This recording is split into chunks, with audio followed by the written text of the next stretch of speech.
Bem-vindos a mais um episódio do programa Como Não Fazer Merda no Setor Imobiliário.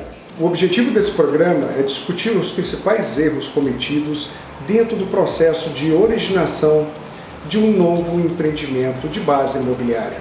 Meu nome é Cristiano Rabelo e o tema de hoje será: qual o melhor termômetro de atratividade para entender o mercado de salas comerciais?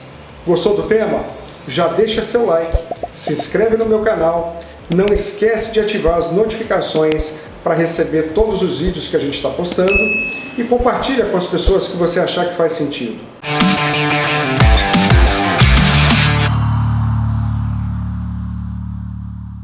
Vamos começar?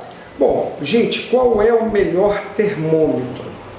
O melhor termômetro para você entender, ou seja, tipo aquela sinalização top da galáxia que está dizendo para você que tem alguma coisa errada na região onde você pretende colocar salas comerciais. Taxa de vacância. Exatamente, gente, taxa de vacância. Taxa de vacância corresponde à quantidade de salas que ainda estão sem alugar versus o tempo sem alugar. Então a gente precisa entender exatamente, é totalmente diferente, e eu faço questão de brifar isso, de ter a sala vendida ou não, tá? Eu estou falando da sala alugada, presta bem atenção nisso. É muito comum os empreendedores lançarem salas comerciais, ou seja, lançarem empreendimentos comerciais com a seguinte proposta de valor. O cara compra e ele tem dois tipos de rendimento, de ganho. Ele vai ter o ganho imobiliário, por conta do próprio movimento do mercado imobiliário, e o outro ele vai ter o ganho da remuneração do aluguel, ou seja, um investimento que vai ali cair o dinheirinho no teu cofre mês a mês. Só que tem um detalhe: você pode ter vendido 100% desse empreendimento. Se o mercado não absorver pelo adensamento, ou seja, se não tiver gente que alugue, você tem um problema estrutural. Muito provavelmente você não vai conseguir replicar esse negócio na região. O que vai acontecer é que se o investidor não consegue alugar o imóvel, ele não consegue ter aquela estimada renda mensal. E ao invés disso, ele vai começar a ter custo. Ele tem custo condominial e ele vai ter custo de IPTU. Esse cara vai ficar chateado, vai querer realizar a venda, porque aquele negócio não está sendo vantagem, e vai perder dinheiro na venda também, muito provavelmente. Por que, Cristiano? Caramba, se tem muita sala que não está sendo alugada, tem muita oferta no mercado sem utilização, tem muita oferta disponível para pessoas que desejam uma sala comercial. Quando isso acontece, o preço cai, justamente porque começa a ter uma competitividade de preço para que o cara consiga desovar e realizar o lucro, ou simplesmente não ter prejuízo. Então, quando você está no mercado desse jeito, é lógico que a gente vai discorrer aqui sobre outros pontos que podem impactar sobre isso, tá? Mas o principal termômetro que está indicando que tem alguma coisa errada na região é exatamente a quantidade de salas que não estão sendo alugadas. Investidor algum compra uma sala para ela ficar parada. O investidor compra ou para ele usar ou para ele alugar. Dinheiro parado na mão de investidor no mercado é prejuízo, certo? É exatamente isso, gente. Se a gente não tem a demanda final, qual é a demanda final de uma sala comercial? É o cara que vai usar a sala comercial. Se a gente não tem no mercado a demanda final, você não tem a demanda meio, que é o potencial investidor que vai comprar para ter o ganho do aluguel mensal. Ou você também não vai ter o investidor que ele já pode ser meio e fim ao mesmo tempo, que é o cara que vai comprar e vai usar. Esse é o maior problema. A taxa de vacância ela tem essa capacidade de mostrar que tem alguma coisa errada. Mas Cristiano, não necessariamente uma taxa de vacância quer dizer que não tem mercado. E aí vamos para as peculiaridades. E nesse momento a gente vai o quê? Aprofundar o estudo. O principal termômetro que tem alguma coisa diferente é a vacância, mas aí a gente vai o quê? Depurar, vai aprofundar as análises para saber se de fato aquele mercado não suporta, não aguenta mais unidades comerciais, ou se é um problema de produto, de mau posicionamento, de localização, o cara errou a localização, o cara errou a metragem das salas comerciais. Pode acontecer, mas a gente tem um exemplo, tem vários exemplos em várias regiões do país, advindo do boom imobiliário, que nós tivemos uma oferta maciça de salas comerciais, justamente atendendo uma porrada de investidores qualificados e não qualificados, que era justamente o cara que achava que estava arrebentando a boca do balão. Pois é, tem lugares, tem regiões, vou te dar um exemplo. Hoje você tem uma região, vou te dar um exemplo que a gente estudou há pouco tempo. Maceió, nordeste do Brasil. Você tem salas, tem empreendimento que foi lançado há mais de 10 anos, que ainda tem 30% das suas salas que não foram utilizadas, que não foram alugadas. Algumas dessas salas estão até no contrapiso ainda. Sequer o dono da sala preparou para alugar. Olha que interessante. Então, se você tem uma oferta muito grande de aluguel, você já começa a perder de salas para alugar, você já começa a perder a atratividade do próprio aluguel em si. Por quê? Porque o cara vai começar a fazer leilão, é simples. O cara vai começar a fazer leilão. Ah, fulano de tal tá alugando lá a R$1.000, o outro fulano de tal ali está entregando, se eu pagar o IPTU e o condomínio, ele está feliz na vida. Belo Horizonte foi uma outra região que nós tivemos uma enxurrada de salas comerciais.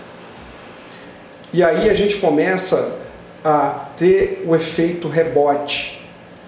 É lógico que em regiões muito adensadas, grandes regiões metropolitanas, a análise precisa ser feita de forma regionalizada.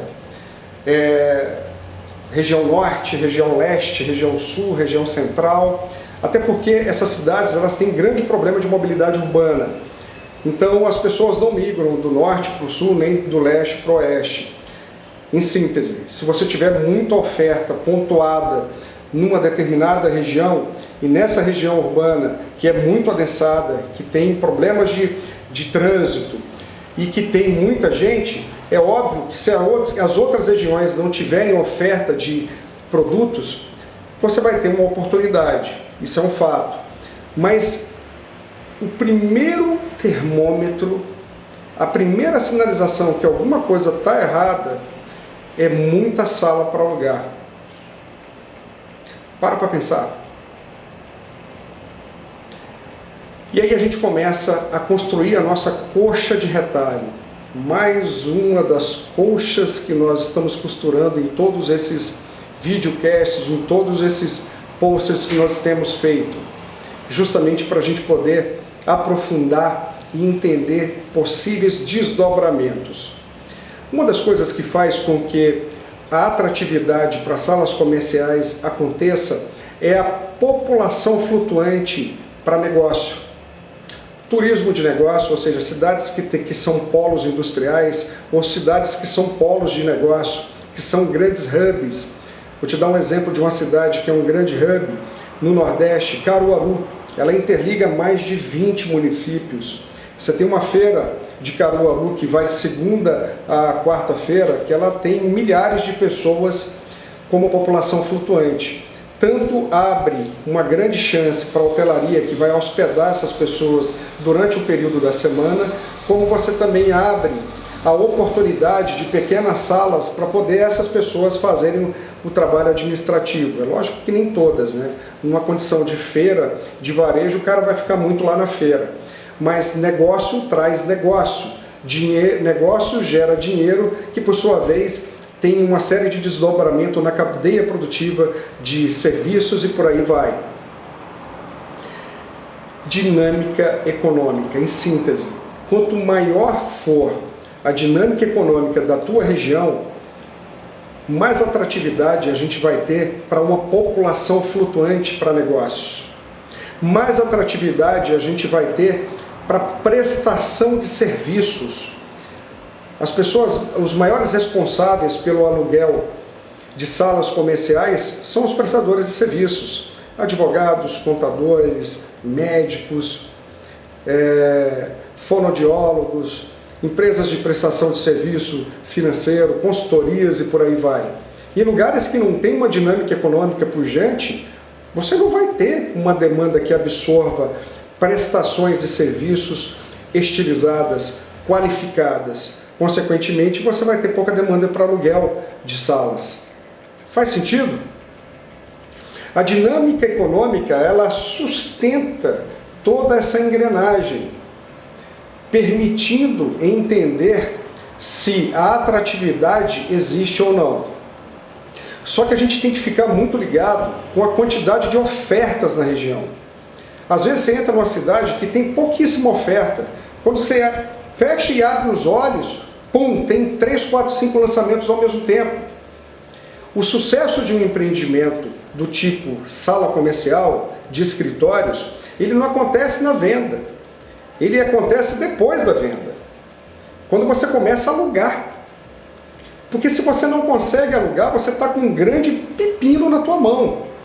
Normalmente o preço do metro quadrado de uma sala comercial é mais caro do que o preço do metro quadrado de um residencial. Ninguém vai morar dentro do escritório. Então você tem que fazer o uso do escritório. E aí, se você tem muita oferta na região de escritórios, que todos eles têm basicamente a mesma oferta de atributos, de centralidades, de posicionamentos estratégicos, se isso não acontece, se você tem essa oferta muito equilibrada, vai começar o leilão. É quem dá mais, ou quem dá menos na realidade, né? Ou quem oferta menos. E aí começa a ser ruim para todo mundo. Começa a ser ruim para o negócio, para quem é o dono da sala, e só vai ser bom para quem está alugando. Mas ainda assim, se você não tiver um mercado potencial que alugue, ainda numa condição como essa, você vai ficar sem alugar. Em síntese, o mercado de salas comerciais começa depois da venda e não na venda.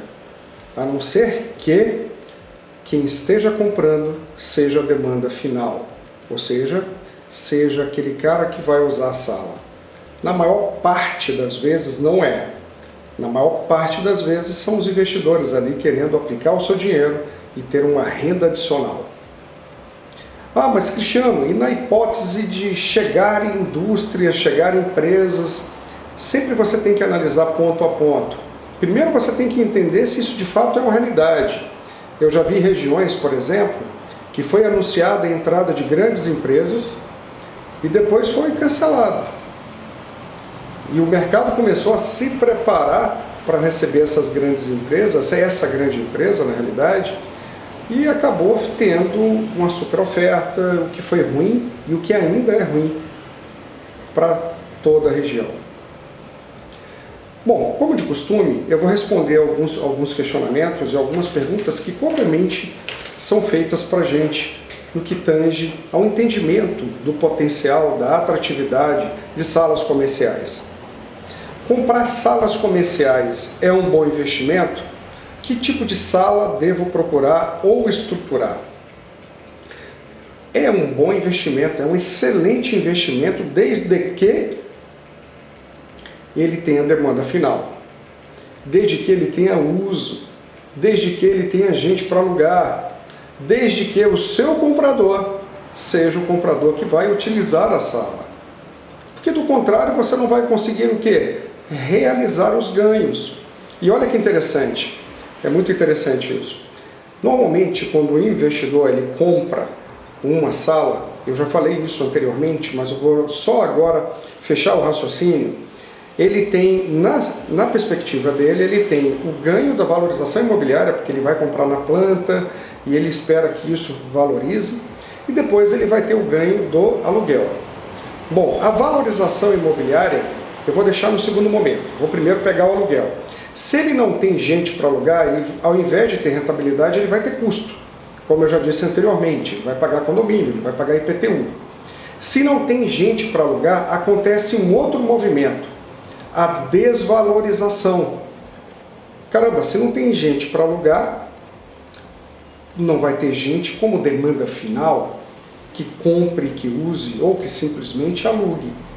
E aí o cara chega e fala, ih, caramba, entrei numa roubada, vou realizar a compra, vou sair do negócio. E nesse momento, se você não tiver quem compre, você vai ter que baixar muito o teu preço para justificar a venda para um outro investidor que eventualmente imagine que vai ganhar dinheiro. Ou simplesmente você nem vende. Você está entendendo o nível de problema que você pode ter? Eu nunca me esqueço uma vez, quando um empreendedor chegou para mim e falou assim, Cristiano, mas mesmo que não tenha mercado para alugar, eu tenho uma lista de potenciais compradores aqui desejando que eu construa salas comerciais para eles investirem. O que eu falei para ele foi o seguinte, calma lá, esses investidores sempre estão comprando o produto que vocês trabalham, que vocês empreendem, residenciais, loteamento, seja ele qual for, qual empreendimento de base imobiliária for. Ele falou, sim, são pessoas que são ali fiéis, sempre estão investindo nos nossos negócios. Maravilha. Segunda pergunta, esse cara é investidor? Ele quer comprar para ganhar dinheiro ou ele quer comprar para usar? Ah não, a maioria quer comprar para ganhar dinheiro. Então é sua obrigação dizer para o cara que esse não será um bom negócio, porque ele não vai ter condições de alugar, porque isso está claro e nítido na região. Taxas de vacância muito alta, equipamentos semelhantes distribuídos por toda a região, de modo que não é uma questão de um ser melhor do que o outro, ou uma região ter e a outra não. Tipo, não tem mercado para absorver. Se você faz isso, eu disse para o empreendedor, esse cara ele jamais vai largar você, porque você está acabando de mostrar para ele que a intenção de investimento dele não será realizada, porque ele não vai concretizar o ganho que ele imagina ter. Ainda que esse cara esteja numa fila de espera querendo te comprar. Depois dessa explicação, eu disse ao empreendedor, se ele ainda continuar desejando comprar, beleza, você constrói para ele, aí é coisa dele, o cara quer patrimônio, quer ter imóveis, aí é uma outra situação. Mas normalmente o empreendedor não faz isso. Ah, não, eu vou vender. O cara depois que se vire lá para alugar. Toma cuidado, cara. Pensa de uma forma contínua. Fidelize o teu investidor. Sempre é um bom investimento se tiver o quê? Se tiver fim, se tiver demanda fim. Ah, o tipo de sala que eu devo comprar ou estruturar vai depender muito do tipo de negócios na região. Quanto maior a quantidade de indústrias, de empresas de serviço, de logística ou de tecnologia, maior será a necessidade das salas. Quanto menor, ou seja, quanto maior a concentração de pequenos serviços, de pequenos ecossistemas, você vai conseguir trabalhar salas menores. Eu gosto muito de trabalhar com a opção de salas modulares, onde você pode atender tanto aquele cara que quer uma sala pequena, como aquele cara que quer vários módulos de uma sala grande. Pô, mas Cristiano, calma lá, pergunta de $1 milhão. Pergunta de $1 milhão. Com essa pandemia, os escritórios vão acabar, porque todo mundo agora quer um home office. Gente,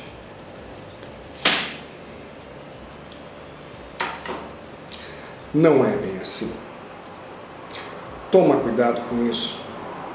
Muita gente está odiando a experiência do home office. Muita gente está detestando isso. Por quê? Porque o cara não consegue, o cara está aqui trabalhando, passa o gato, o cachorro late, o vizinho brigando, uma moto passando, a mulher cozinhando, o filho brincando, chorando, ou fazendo também agora o studio office, enfim, o home studio, o home studio. Enfim, tudo bem que isso é uma situação pontual, né? Que é uma situação que a gente está vivendo agora, todo mundo junto, na pandemia. E quando a pandemia acabar, as situações começam a voltar ao normal. sendo que muita gente não está se adaptando ao modelo home office. E é isso que você precisa entender. É lógico que tem muita gente que está se descobrindo no home office. Tem muita gente que está achando fantástico, que está conseguindo ter mais qualidade de vida, está diminuindo, está conseguindo inclusive ser mais produtivo, porque ele não perde o tempo na mobilidade urbana, entre trânsito indo para o escritório, trânsito voltando do escritório. Tem gente que está optando, por exemplo, em morar numa segunda residência mais distante do centro, porque ele consegue tranquilamente trabalhar um home office. Detalhe, não é todo mundo que pode optar com home office. Não é todo negócio que dá certo no home office. Os escritórios vão continuar. Eu imagino plenamente isso. Talvez em módulos menores, é por isso que você trabalhar de forma modular, você sempre vai conseguir atender todos os tipos de demanda. Mas os escritórios vão continuar. A gente fez um estudo de um projeto da Pandebuild, que foi idealizado pelo Saulo Suassuna, e nós realizamos em conjunto a Prospecta Inteligência, a Brain e a Urban System, ano passado, e a gente viu que boa parte das pessoas que vão trabalhar em home office, isso eu acho que não dava mais do que 30% dos entrevistados, eles iam trabalhar de forma híbrida, tipo 2 dias em casa, 3 dias no escritório, ou 3 dias no escritório e 2 dias em casa, enfim. Também tinha um monte de gente que ia voltar normalmente para os escritórios. Em síntese, você vai precisar sempre analisar quais são os impactos e quais são as novas demandas de forma regionalizada. Aí entra aquela outra necessidade que eu sempre bato aqui nos vídeos que eu faço. Você precisa consultar o mercado. Você precisa entender os desdobramentos de cada mercado. Você precisa conhecer os aspectos regionais. Você precisa entender o como aquecida está a dinâmica econômica em função da entrada de uma nova indústria, da entrada de uma outra matriz de agronegócio, como é que está funcionando a dinâmica de negócios na região. Isso vai fazer com que você consiga entender o quão potencial é. Faz sentido? É lógico que o home office vai ser uma realidade para muita gente, mas para boa parte das pessoas, não. Tranquilo? Vamos continuar aqui. Quais os principais riscos de se optar por esse tipo de empreendimento? Bom, todo empreendimento tem risco, né?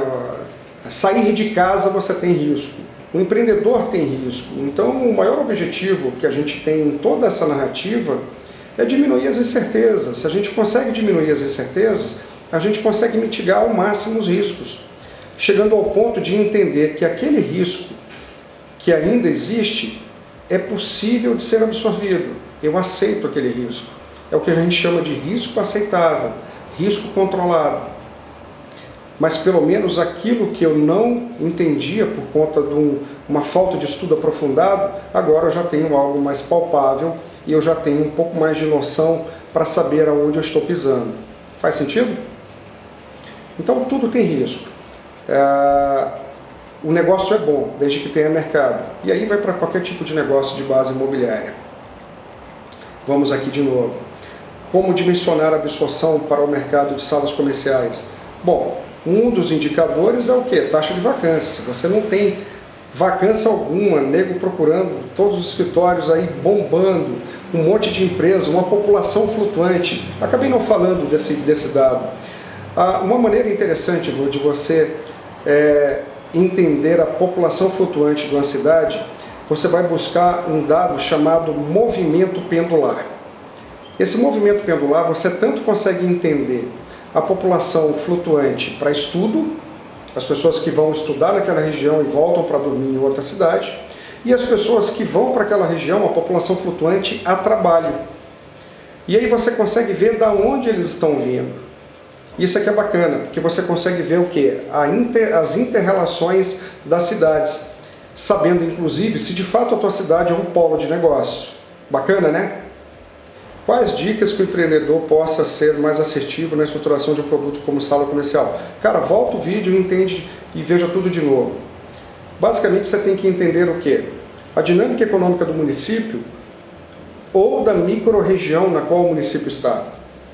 Quanto maior a população flutuante na cidade, mais atratividade você vai ter. Mas não deixa de olhar aquele principal termômetro, taxa de vacância. A taxa de vacância está sinalizando que alguma coisa está errada. Ou a gente tem produtos mal posicionados, ou a gente tem produto demais na região, que ainda que eu tenha uma população flutuante, eu não consigo absorver, eu não tenho gente que vai alugar. E mais uma vez eu digo, a demanda para salas comerciais, para escritório, ela é a demanda que aluga. Ou seja, o meu negócio começa quando eu vendo, ele não termina quando eu vendo. Te espero no próximo vídeo. E se você gostou desse vídeo, dá um like, não se esquece de se inscrever no nosso canal, ative as notificações para você receber em primeira mão todos os vídeos que estão sendo postados e compartilha com aqueles que você acredita que faz sentido ouvir o que nós estamos dizendo. Um forte abraço. Aí passa o Caicó, cara. Não esqueça de ativar. Cara, eu acho impressionante, eu vou fazer esse relato aqui, cara. Como é, cara, que a gente fica aqui 20 minutos sem gravar e quando a gente grava passa o da moto, que esse cara ele é contratado só pra sacanear quem tá gravando, e passa o Caicó, falta só o da mulher do apito, cara, do estacionamento. Já ela chega. Ela souber que a gente tá gravando, ela chega. O tema de hoje será: qual o melhor termômetro para entender a atratividade para... O tema de hoje será: qual o melhor termômetro de atratividade? O tema de hoje será: